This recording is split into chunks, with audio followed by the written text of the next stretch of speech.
Kartolina radhës që do të vi, po nga sofra e Kelmendit, është një kartolinë e bukur që do të hapet fillimisht me valltarët e shoqërisë kulturore Jona Kelmendit, atë gjestin e bukur e të këndshëm që bëhet në vallën e Logut, për ta përcjellur më pas këtë valle edhe me një urim që vjen nga adhetari shumë i shuar Ali Daci. Ai vjen nga Rozhaja. Rozhaja është një vend larg nesh, por që nga dita në ditë po asimilohet, pra shqiptarët gjithë më pak po reduktohen, dhe është një sfidë ose përpjekje e jashtëzakonshme këtyre adhetarëve që i bëjnë ballë me aktivitete të vazhdueshme, pavarësisht se edhe mund të dëmtohen nga kjo këmbgulje e tyre duke i bërë ballë të asimilimi, po ata nuk heqin dorë dhe për këtë duhen respektuar dhe që meritojnë një vend posaçëm në emisionin Ta Tokim për ta përcjellë kartolinën e tyre.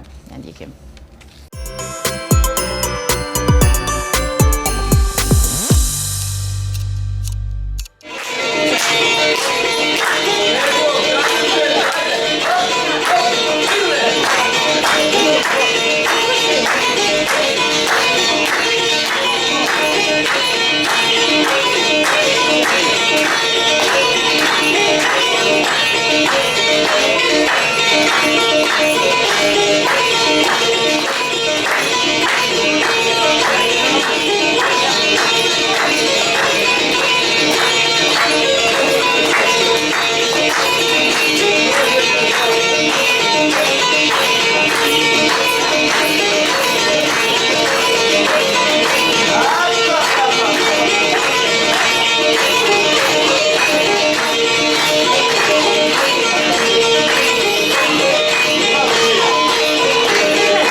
Nga Rozhaja për të ardhur këtu, si është atmosfera e festave në Rozhaj? Ma përshkruaj pak.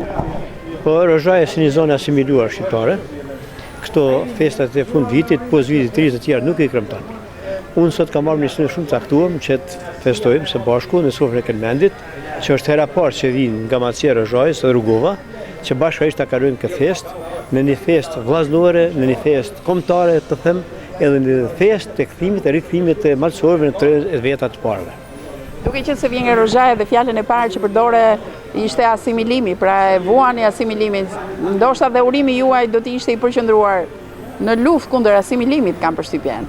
Sigurisht se asimilimi e ka bërë vetëm, por unë jam sot e gjithë ditën i thtarja asaj që në Rozhaj të kthehet gjuha shqipe dhe asimilimi një herë përgjithmonë të marrë fund. Duke falendëruar gjithmonë shqiptarëve dhe atyre që i përkrajnë shqiptarë, se vetëm nuk ja dalim dot. Është vërtet. Unë ju përgëzoj për punën patriotike që bëni dhe kështu vazhdoni edhe në vitet e tjera.